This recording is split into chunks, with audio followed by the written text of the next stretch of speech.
Good evening, I'm Jeff Koinange, and this is Jeff Koinange live at the Villa Rosa Kempinski. Tonight, if it's Wednesday, you know it's all about politics 101. And you know what? You can just summarize this show as the future of Kenya, if you will. Two young legislators, barely in their 30s and 40s. We always talk about the youth taking over. That's my guest today. By the way, they could be underdogs in a way because they're running for the most powerful positions in two respective counties. On the far end, Hassan Omar Hassan, Senator of Mombasa County, he's running for governor of county number 001. Can he take on Ali Hassan Joho? Somebody say, oh my, the man in the middle. Oh my goodness. The up and rising former chairman of the National Party, TNA, which is no more. He's still a legislator, nominated member of parliament. I prefer founding chairman. Founding. Founding. Arthur Johnson. Is it Arthur Johnson? Sakaja Arthur Johnson. So what? Sakaja. So you go with last name, Sakaja Arthur Johnson. Saj. You can say that. Both of them are former Changerians or Libons. Yes. Right? Yeah, absolutely. I didn't know that, by the way. I didn't know that until today. He went to a good school. He did too. Yeah. I said that for him. St. And Mary's. Sakaja Arthur Johnson is running for governor of Nairobi County. Can he unseat Kidero? Oh, yes. Does he have the credentials? Tonight, yes. Start tweeting at Hassan Omar H, at Sakaja Johnson, at Koinange Jeff. The hashtag we're using tonight, Race for Governor. It's gonna be smoking. Sit back. Gentlemen, welcome to the show. Thank you. Good to see you both. Good to be here. It's been a while, How man. old are you, man? 31. 31 and? 40. Oh, man. Yes. Congratulations to you both. Asante. You are the future. I mean, look, being 40? us 50-year-olds, you know, what? How old are you, Jeff? 50. At 31. Are you sure? At 31. You've been 50 for a while. Yeah, but 31. Mwai Kibaki Yes. appointed me commissioner to the Kenya National Commission on Human Oh, Rights. you want to go there? You want to go to the human rights now? No, I'm saying at 31, at the age that he's at.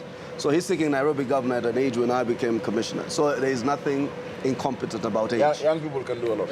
Absolutely. Young people can do a lot, but let me ask you this, Mweshimiwa. Yes. Can you take on Kidero? Can you beat Kidero? Not only can I will. And I'll be your next governor. But you haven't been elected. You haven't held any elected position. Do you know out of the 47 governors we have, 36 have never held any elected position? At least I've been in parliament, you know, and I've been in politics for the last 11 years, since I was 19, you know. So it's not about that experience. Many times experience is a good name we give to our past mistakes. You know, so I don't have experience in scandals, in looting, in running down institutions. I have experience in leadership for all the years that I've been in power. And you know what? Many young people are told that you're too young to do this, you're too young. You know, if Jesus listened to the naysayers, he'd be crucified at 70. You know, he did it at 31, 32, 33. Yeah. You know, so I hold true the words of the Bible that Paul tells Timothy, that do not let anybody look down on you because of your age, but set an example in word, in speech, in faith and in purity to the believers.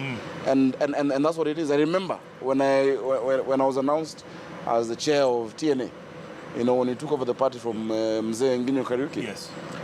And people How were old were skeptical. you then, 28? 28, 27 actually. Yeah. I was 27. There's a blog that ran, and I can see XT and someone, somewhere here, saying, will Sakaja's inexperience cost Uhuru Kenyatta the presidency? I was young in the beginning. Many of the people I was in charge of kept asking, you know, how can this guy who's younger than our children lead us? Not leading the people, leading leaders, you know? And in 10 months, not only did I get their followership, I got their respect.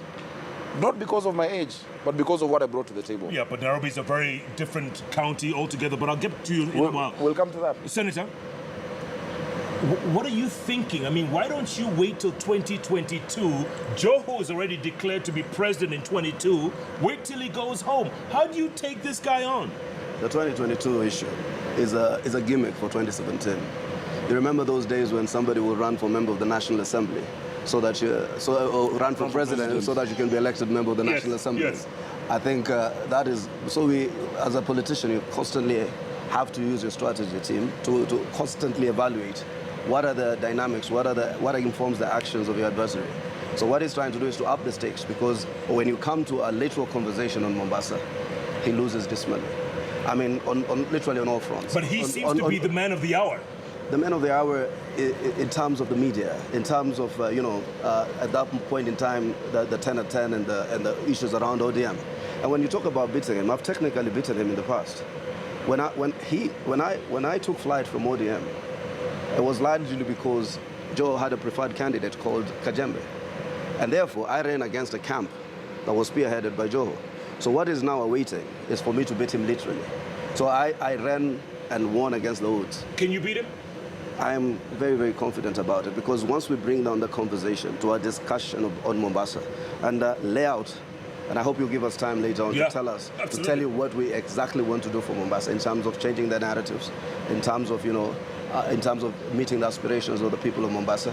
So you see, what happens is Balala was a Pentagon member of the Jubilee cadre. Yeah. So these are people who go on a large national, and I beat him as a senator. Yeah, I ran against Balala.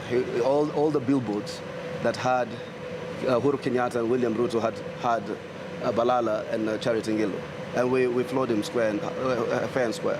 So I'm totally persuaded that this is something not out of reach.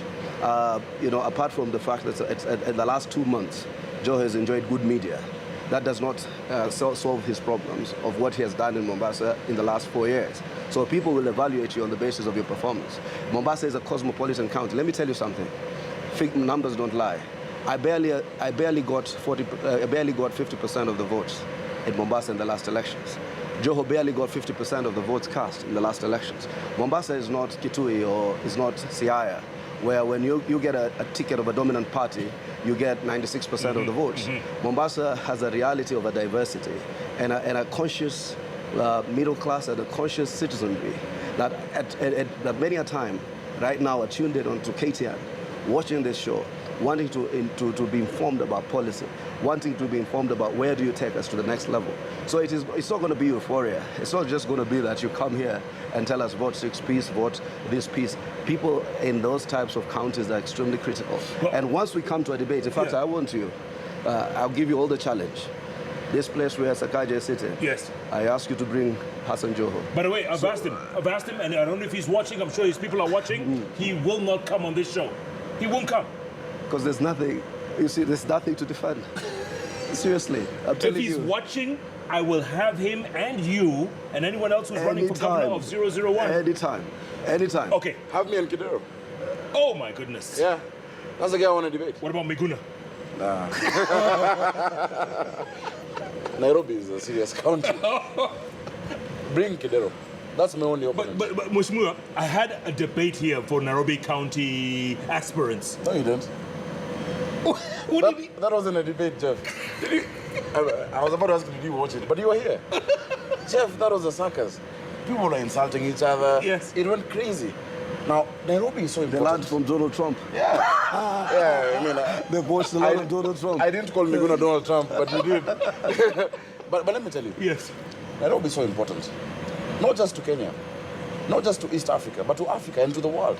This is Africa's New York. It's supposed to be the land of opportunities. Correct. It is so important that a debate about Nairobi, number one, must be well structured, must have ground rules. Everybody must have some time to sell their vision. We must get to the bottom of the issues because Nairobians are suffering today. That kind of a debate, if you organize it, if you get a committee to set that up, I will be there in the morning. So you're saying I didn't organize it, I didn't have any ground rules, you're saying it was disorganized? Is that what you're trying to say? You know, the taste of the food is in the pudding, eh? I don't know what you did before, but were you satisfied with that debate, honestly? Look, I had 4 out of the 9 potential candidates, and maybe there's more now. You know, you can have everybody on the bench, but how you deliver it, how you enable them, to bring out their policies. I think every one of them stands a chance. Would you debate Sonko? I'd love to. And Kidero? I want to debate Kidero. Kidero is my only opponent. You see, in Jubilee, there You can't beat Sonko. You know that. Is you that can't so? beat Sonko in Nairobi. Is that a fact? I will. In Nairobi? I will. And beyond that, we in Jubilee are not fools. We have agreed and decided, and we are talking. And we have said that ultimately, the biggest concern for us in this city, Kidero is not a bad guy, by the way. He's not a bad guy. I will not say he's a bad guy. He has simply failed. He's failed to deliver services. Nairobians don't need much. We're not building new dams and whatnot. We don't need much in terms of service delivery. We just need somebody who cares and somebody who can just sort out the very basic things in the city. You know, look at healthcare, look at transport, look at water, look at those issues, deliver. Tell me one thing Kidero has done. He hasn't, you know. And that's the guy we have agreed that our ultimate goal, for me, number one, is to get my president, Uhuru Kenyatta, re-elected, and with a good margin, so that court doesn't say again there was rigging. And then number two, for us to reclaim this city back to the people of Nairobi. The people of Nairobi have innovation, they have ideas, they have energy. This is one of the highest potential cities in Africa. What happens to Sonko? No, he'll be in the team. We'll all be in the team. Is he your running mate? Let me not divulge details. Are you his today. running mate? No, I'm not a running mate. I'm running for governor. And I will be your next governor. People said, this guy is too young to be chairman. I was the youngest chairman of a ruling party in the world. And I will be the youngest governor of a county or a city like Nairobi in the world. Okay, but people have been writing and tweeting and Facebooking and all kind of stuff saying Sakaja doesn't have a certificate. Where's your diploma? Where's your qualifications? What do you tell them? Where's yours? Do you walk around with yours? No, I don't, but I can produce Exactly. You know, it's the same thing. Donald Trump used to tell Obama, produce your birth certificate. You're born in Kenya. Yeah. In politics, and my friend Hassan will tell you, you never respond to a paid story, first of all. Because when a pig wants to drag you in the mud, it knows what it wants to do there. I'd be a mad guy to spend the resources I'm spending, to take the time I'm taking, to run for a seat that I'm not qualified to run for. He has been in Lenana School. He can check my records. I'm an A student. I passed the university. I passed Lenana School. I have the credentials, you know, and not just the paper. Leave a certificate. You know, I didn't go to India. I didn't go to Brazil. The school I went to is across the road from the IEBC. In fact, during the vetting, because that is the institution that can ask me for my papers, during the vetting, they can just shout from the window, "Ooh, Jamal alikuwa hapa," and they will say yes or no. You get me? Yeah. So I will not fall into those games. Yeah. Every candidate will be vetted at the same time by the same institution. I have the credentials, and not just the credentials, I have the presence of mind, I have the intellect, I have the capacity, and I have the track record to be the next governor of this great city called Nairobi. And you're ready to debate Kidero anytime? That's the guy I want. If he's watching you right now, what do you tell him? Please, let's debate. Let's talk about Nairobi. Let's address the issues of the people. Let me talk to him about what I saw today in Gikomba, what I saw on Saturday in Soweto Kayole, you know, where people are actually crying for very simple things. You see, what I believe in is that every Kenyan, even in Mombasa, every Kenyan, especially in Nairobi, wants the same thing: to go about their lives peacefully, to make something of themselves, to guarantee their children a future. Yeah. That's my philosophy. You have denied them the opportunity to do that. Senator, Yeah. why would CORD want to run against CORD in Mombasa? It's not a question of code running against code. It's one set of ideas running against money. It's not code running against code. The reason for elections every 5 years is for renewal. The reasons for elections is intra and extra party competition. So when I set out, I know that CORD could have done better in Mombasa. In fact, for me, allowing CORD not to have competition and alternatives and options is setting ourselves up for failure. Because I think one of the biggest burden CORD will have getting into the elections are actually the governors across the board. So there, at that level, we must ensure, you know, all the governors right now are screaming for direct nominations. I think at that level, we must ensure that we renew our commitment, because we had a manifesto. How many of these people adhere to that manifesto? I'm doing an audit of the manifesto of the county governor of Mombasa. And I know barely a year to the elections, he will not be able to deliver on quite a large part of that. It's sounding a lot like Wiper might be moving towards Jubilee. Correct me if I'm wrong. How will that mean? Just by telling you that I'm running in Mombasa County, how does that implicate? You're running against Joho. So what? Who's Joe? Who's Joe? You see, it's the same way you guys are pumping up. No. What happens is, in fact, you're running a narrative of our adversaries. our adversaries wanted us to become a party that was simply, an escort boy or an escort girl.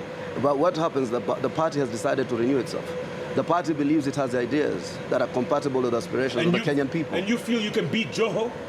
The man with all the money, with all the power, with all the weight Jeff, behind him? I answer that question. I answer that question. You see, that's exactly what it is. When everybody talks to you about the governor of Mombasa, the SI unit is the fact that he has money. The second SI unit is his capacity to organize some youth, whether in hooliganism or whatever. Nobody tells you Joe has had great ideas. Joe has participated in struggle for multipartism. Joe has given us a good narrative of good government in Mombasa, that they are accountable structures of good government, that there's almost service delivery that we wish to embrace, and it can be a prototype for everybody, that garbage collection has been dealt with, that there has been direct investment in the county, that there has been infrastructure growth through cooperation and collaboration, that, those are not the narratives. Jeff, the first show I was here, you were talking to me about garbage in Mombasa County. Yeah. So I think a county is not governed by festivals. You'll come from a samosa festival to a shisha festival, to a mandazi festival, to a cultural festival, to Red Sun, to Wizkid, and to you have to ultimately not only play but also work. Yeah. And when you work, you build a model of citizen engagement where citizens can have trust and confidence, and you have to reorganize the priorities of budgeting so that people can be able to relate with the priorities that most matter to their lives. Okay, so can you afford to bring Chris Brown? If I could afford to bring Chris Brown, I'll not bring Chris Brown. If I'm committed to the artists in this country, we have to build the industry, Kenyan artists. You invest in the music industry. You invest in essential commodity, in essential services. If you have that kind of money and you are committed to the growth of artists, you do not take Ali Kiba and pay him 5 million. You take what's that other guy called Diamond and pay him 5 million. And then Pupu on local talent, and Pupu on local talent. I believe in local talent, and the only festival that if I was to hold for any in Mombasa, will be about promoting local talent. Okay. I will make it so hard for Chris Brown. I'll make it so hard for Chris Brown to perform in Mombasa. He'll pray he'll never come there. But I'll make it so easy for anybody who comes from the territory called Kenya to come and pursue his talent and his creativity to the benefit of himself and the society if he comes to Mombasa. Yeah. So I think we need also to have our prioritization. When you talk about priorities, when you talk about buy Kenya, build Kenya, it doesn't only apply to manufacturing. It applies to almost all sectors. Across the board. So what message are you giving the local artists? Are you telling them they are worth 100,000? Are they the ones who are just going to do some few jigs for you so that you can run an election and pay them 30,000 stipend? Right. I think we need to remunerate these young people. They live off this music, and I think so. If God blesses you with that type of money, there are priorities, and and priorities must be based on what are the things that affect that the is people. an issue that cannot be overemphasized. You've talked about this a lot, by the way. The young musicians in this country have so much talent, but they're getting ripped off every day. And I've spearheaded that fight for these young artists. As a former musician, I play the bass. First of all, skiza tunes. They get too little for doing too much. Out of every shilling you pay for that, they get less than 20 cents or less than 10% of it all. And we've been trying to restructure that. MCSK, Prisk and Camp and all that. Remember the issue with MCSK? Yes. These guys are not being paid. But every day, and I brought a bill in Parliament in 2013. I remember it was defeated. That was my first bill that was defeated because the other two have passed on 30% procurement on the Employment Authority. Yeah. I brought saying we must have 60% local content. Every morning after 10 a.m., after we finish the debates on TV and whatnot, we take Kenyans to Mexico to watch Alejandro. And to Nigeria. And Philippines. Nigeria, for them to build their industry, had a 90% quota. In fact, what they call family time. Between 7 p.m. and 10 p.m., it's 100%. You can play nothing else. Our young artists in this country need that. And the one thing I'm going to do in Nairobi for them is sell not just the infrastructure, not just the capital of the UN and all that, in UNEP and all that in Nairobi, not just the greatest place for foreign direct investment in Africa and in the world, soon, but the spirit of Nairobi. What is the soul and the culture of Nairobi? We must sell it. The Matatu culture. The other day I was with my friend from Isili called Moha. He does Moha graphics, and NTSA had put a ban on all of this graffiti on Graffiti, matatus. yeah. And I told him, you know what, this must stay, because this is part of the culture in Nairobi. And incidentally, the day I went there was a visiting group from South Africa. They came all the way to see this matatu culture that we have. We must also see the soul, Yeah. the spirit, the creative economy. I'm the only member of parliament in this country in the creative economy working group. That is another frontier for the economy of this country. In other countries, musicians, artists, sports guys Yeah. are the best paid. In Kenya, you meet a musician and you ask him, what else do you do? Why? Because we have not seen it as a frontier for the economy. That's if you recognize him. Exactly. Right? That's if you recognize a politician easier. Thank you. And you never ask a politician, what else do you do? But when you see a musician like, oh, so during the day, what do you do? Yeah. They must be able to feed off the talent that God has given them. And that is a strong key pillar that I have in this city. Okay, for Nairobi. real quick, before we go to break. Can this man beat Kidero honestly? Can he beat him? It depends on his strategies. It will be sad to be on an opposing camp because I'll be in the Code Coalition and he'll be in Jubilee. But with the right strategy, anything is possible. Okay, can this man beat Joho? Well, I'll say the same. It's possible. It's possible. And I think we're getting to a place where Kenyans are tired of the poison of past politics. Kenyans want to see inspiration and want to see hope. Barack Muluka did what? Barack Muluka always tells you something. Yes. That the politics is the game of possibilities.